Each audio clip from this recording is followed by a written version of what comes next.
Así que, bueno, vamos a escuchar, como les decía, la presentación que nos dio Sherryl Connelly, que es la directora de Global Consumer Trends and Futuring para Ford Motor Company.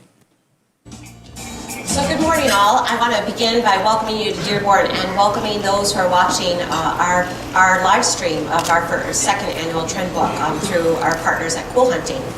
So I love to talk about the work they do with Ford because I feel like I have the greatest job in the company. I never look at the automotive industry. I don't talk about cars. My job is to look at social, technological, economic, environmental, and political arenas to try to understand what are the forces that are shaping the face of consumer demand. And this is an age-old question. In fact, Henry Ford had said back in 1914, if I had asked people what they wanted, they would have said faster horses. This problem continues to daunt us today. It takes us 3 years to bring a vehicle to market. And if we were to ask each of you, what can we build 3 years from now that's going to make your life easier, that's going to be cutting edge and innovative, most of us would say, I don't know what's going to make my life easier 3 weeks, 3 months from now. So 3 years is really daunting. So one of the tools we use from a futuring standpoint is trends. We try to understand what are the things that are going to shape our values, our attitudes, and behaviors. Now, I've been lucky enough to talk about this work for almost a decade. And those of you who've heard me talk about it before, I often say that trends don't change. They're slow moving. We're looking for things that are deep-rooted. So it takes a long time for a trend to manifest itself. Those are what we call macro trends. What you're sharing with you today are a collection of micro trends. And the name suggests that they have a shorter shelf life, but they're still significant. They still offer extraordinary insight into the world around us. What's different from the book that we launched last year is that this is the first year that we took it global. And that made it even more challenging because the trends may be universal, but the way that they play out region to region vary. And what we encountered was a lot of contradictions, a lot of tensions. So as you look at the book, the collection of 10 micro trends for 2014, we hope that you'll take note that there are inherent tensions. There's a spectrum of viewpoints that touch these attitudes, the values that we see playing out. So I'm going to take you through the 10 trends that we have, the first of which is called the quiet riot of innovation. Now I want you to consider for a moment that the iPad has been in the marketplace for about 4 years. And I imagine that about half of you, if not 3/4 of you, own an iPad. We can't imagine what our life was like before that. They're widespread in schools today. And this type of innovation enters the marketplace each and every day. And we're surrounded by it so much to the point that we've become immune or numb to how disruptive, how seismic the changes are when technology changes our life that way. But against that backdrop, we also see people that are uncomfortable with all the change, the rapid pace of technology, the global economy that makes the marketplace even more vulnerable. We have political instability. Many of us long for a quieter, gentler time. That's what we call old school. The idea that things that remind us of the past take us back to a time when things were seemingly simpler, more gentler, more easily controlled. Our third trend that we'll be focused on in this book is called meaningful versus the middleman. In today's marketplace, we have these giant conglomerates that are bringing products to the marketplace, but we've lost the human touch. We've lost that emotional connection that makes the things, the products, the services, the experiences that we buy meaningful. And so more and more often, we're looking for people to reconnect to those connections. Companies like Etsy remind us that we can get right in touch with the people who crafted these goods, and they tell you the story, the history behind it. The fourth trend is called stratosphere. Worldwide, we see people entering the consuming class. The middle class is rising, and the way that we project our status varies from region to region. It has context according to how mature that market is in terms of the consuming class. Sometimes wealth whispers, other times it shouts. We're trying to understand the differences. Vying for validation, anyone who's on Facebook knows the rush that we get when we get someone to like our ideas, our thoughts, our pictures, our concepts on that platform, and it's reinforcing. And we continue to seek out validation from strangers, people that we may never meet, we may never know in a face-to-face meeting, but their affirmation of what we do and how we see the world is almost addictive. This calls into question about how we spend our time, what we value. And that's where we got into the tension between the fear of missing out and the joy of missing out. These two things are propelled by social media, but that's not the only thing that's driving it. We have unlimited choice in the marketplace of where, when, and how we spend our time are constantly under question. We're wondering, did I make the right decision? Is this the best party?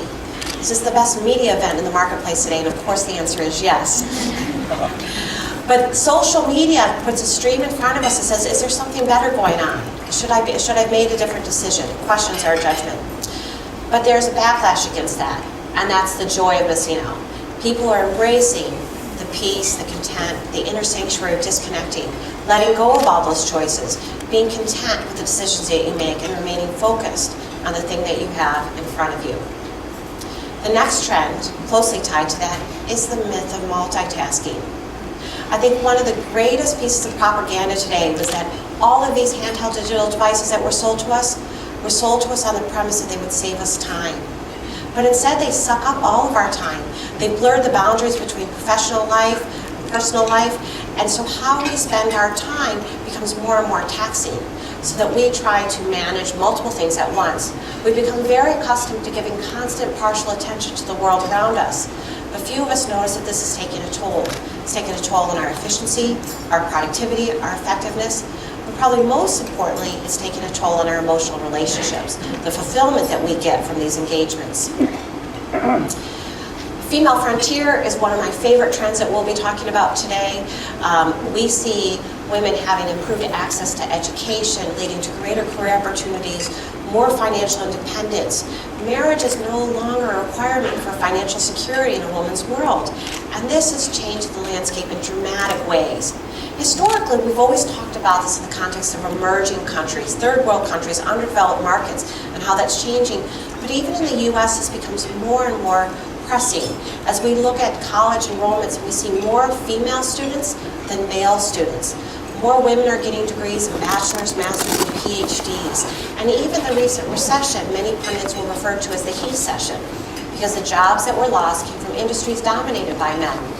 And as the economy recovers, there are jobs that are coming from industries dominated by women. The last trend that we touch upon in our book is called the sustainability blues.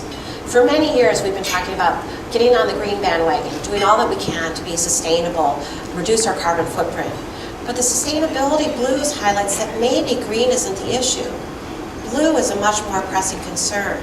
And a population of 7 billion people worldwide, over 1 billion people do not have access to regular, clean drinking water. 15 million children die each year from waterborne diseases. This is one of the issues that hasn't reached the individual conscious level, but certain organizations, nonprofit and profit organizations, are collaborating to try to look for solutions before the problem becomes acute. One of the best parts of my job, though, is as I get to do this research and I'm looking outside the automotive industry, is I get to partner with thought leaders.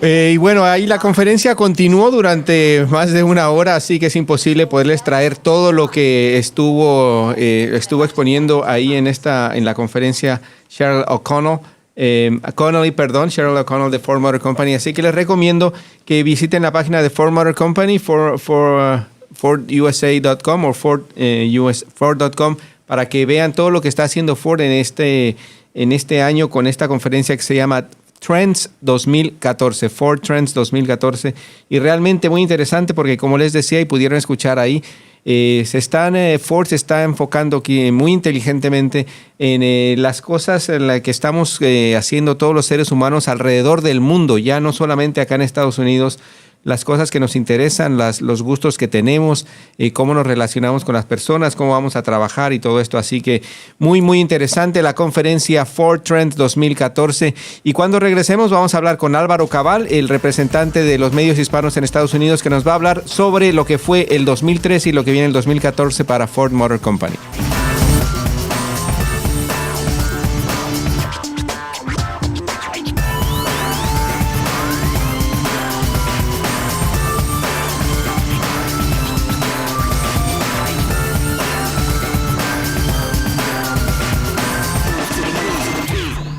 Este programa fue una producción de National Latino Broadcasting.